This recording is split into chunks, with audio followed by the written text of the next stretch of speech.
Buckland Sasquatch encountered by men searching for lost cell phone. A head-to-toe reddish-brown thing, it did a weird body turn and looked up at us. D.O., writes RMSO. I've had a couple of things happen to me. It's hard to share because I don't want to be called crazy. The first thing happened with my friend, and we both saw it. The second, I was alone, super early up American Fort Canyon, because I lost my cell phone the day before, up there. I didn't see anything, but from what happened, it scared me so bad I had a hard time trying not to panic. The first time, me and my friend saw it, we were looking down at it from about 200 yards. It might sound weird, but it was by Buckland Flats up Bountiful Canyon. It happened in early 2004. Not sure if you've been there, but in the summer, it has a lot of outdoor traffic. We went up in the fresh snow playing in his truck. We saw it for about 8 seconds. The clouds were so thick, we had about no visibility 90% of the time. The clouds cleared for about 10 seconds when we looked down into the draw and saw it. I will never forget it. I'll never forget my buddy's look in his face asking me if I saw it.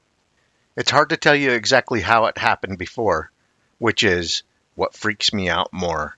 The second time was a lot different. I didn't see anything. I went up American Fort Canyon jeeping on a Sunday with some friends. We did the Forest Lake Trail. I lost my phone somewhere. The next day I called my boss and said I need to go look for it in a few places where we stopped. Phones aren't cheap these days. I didn't want to take my Tacoma up the trail for the fear of breaking something, so I walked. This was at 5 or 6 in the morning. I walked up the trail to where we first stopped to hang out and let some Jeep guys go by. I was looking around on the ground and I heard a huge loud crack. It sounded like someone swung a bat into a telephone pole. It happened just once. Then I could hear something moving. It sounded like around 50 yards away. I'm a hunter and I know the sounds. It was too heavy to be a deer. All that went through my head was what would have made that loud knock. Truthfully, I panicked. I started walking back down the trail, walking backwards. I could hear something moving through the trees, staying with me, but in the thick trees. It did this until I hit the turn in the trail that changed directions. I've never been so scared in my life in the mountains. I still refuse to camp at that lake. Then my friends ask why I make up an excuse. I went home and Google all the sounds moose and bighorn sheep make. Nothing sounds like what I heard. I was where the circle is. The line is where it was following me. Thanks for listening. The few I've told laughed at me. The Bountiful Canyon incident, I have a lot more detail that make me know it was not a person playing around. I don't want my name mentioned. I get harassed enough at work for telling people. I would show you the exact place it happened. Not sure how many people contact you like this, but it's hard for me too. I watch your YouTube channel and it's taken me a while to share. I'm scared of being alone in the mountains now. I almost contacted the Utah Sasquatch guy. Then I watched his videos. I don't believe him. You guys seem like good people.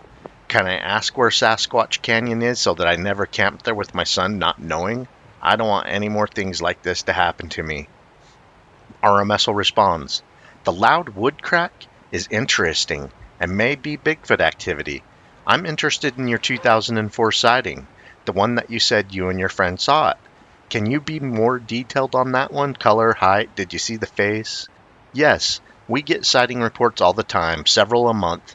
Seems we get at least one American Fort Canyon Bigfoot sighting or somewhere near there reported to us every year. D.O. continues. I'm happy to go into detail. Have you been up Bountiful Canyon before? The canyon starts right under the B on the mountain for Bountiful High. It was at the Buckland Flats about 6 to 7 miles up the canyon road in 2004. My friend and I are Bountiful locals. When it snows, we have always gone up to see how far we can get up the canyon. This was back before the National Forest put a hat at the Buckland Flats. It had to be in February or March. It was really foggy. You couldn't see 10 feet from the truck. We came up to Buckland Flats, where to the left is a big pull-off for RV parking. If you turn left, it goes to where the old Ward Canyon comes up from the Jeep trail at the bottom. We were the only tracks in the fresh 8 inches of snow. We turned to the right just to be the first tracks in there. No ATV tracks, no other vehicle tracks. Then we turned out and headed up the canyon about a quarter of a mile further. It was still white out. We came around a little curve, and for the first time the clouds broke for about 10 to 15 seconds. We looked down into the meadow about 150 yards below us. We saw a reddish-brown head-to-toe covered thing. It did a weird body turn and looked up at my friend's truck. Then, as it turned and walked up this small hill, as the clouds and fog rolled back in. At the same time, we both looked at each other with big eyes, asking if we both saw it. I went back after the snow melted months later because I wanted to stand where it did. It made the little hill look easy as it traversed. It was walking up it faster in fresh snow than I could in the dirt. Not much after we saw it, we had to turn around because we hit old snow from the previous snowfall. We talked about it as we went back down, trying to tell ourselves it was a guy, but nothing made sense. We were the first tracks in the snow. We drove down into all the places that you could park. No four-wheelers, no nothing of any sign that anyone had been there. We both didn't work on this weekday because of the weather. We both did landscaping then. It happened around 8 a.m. in the morning.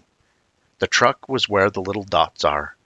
I don't think the one wood knock would have scared me so bad if I didn't start looking into Bigfoot after the one that we saw. Thanks for listening.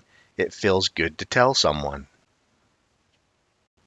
Giant Sasquatch encountered by coal miner near Uinta Basin. PJ writes RMSO. I was driving home from work at one of the coal mines in northeast Utah in May of 2012. The individual was sitting beside a large rock on the side of the road. I got a good look at him in 3 dimensions as I passed. His hair was the color of dead pine needles. He had a cone-shaped head with very broad shoulders, approximately 48 to 54 inches across, with very large trapezius muscles. His hair was approximately 6 to 8 inches long. The wind was blowing and I could see the hair blowing in the wind. He did not have an undercoat like a dog or a cat would have. I saw pink skin under the fur. The rock he was sitting next to reached about midway between his elbow and shoulder. Later I went back and measured the rock. It was about 4.5 feet tall. I estimate his height seated was around 6 feet tall. I estimate standing he would be about 10 feet tall plus or minus.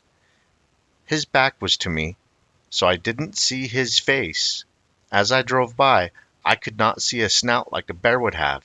Plus, bears don't have shoulders. My first thought was a large gorilla, but the proportions weren't right. A few months later, I was watching the Patterson-Gimlin film on TV. When that individual walked away, and you could see her from the back, I jumped up and yelled, "That's what I saw." Since then, I've been doing a great deal of research and field work on the phenomenon. Kinda got hooked on it after my sighting.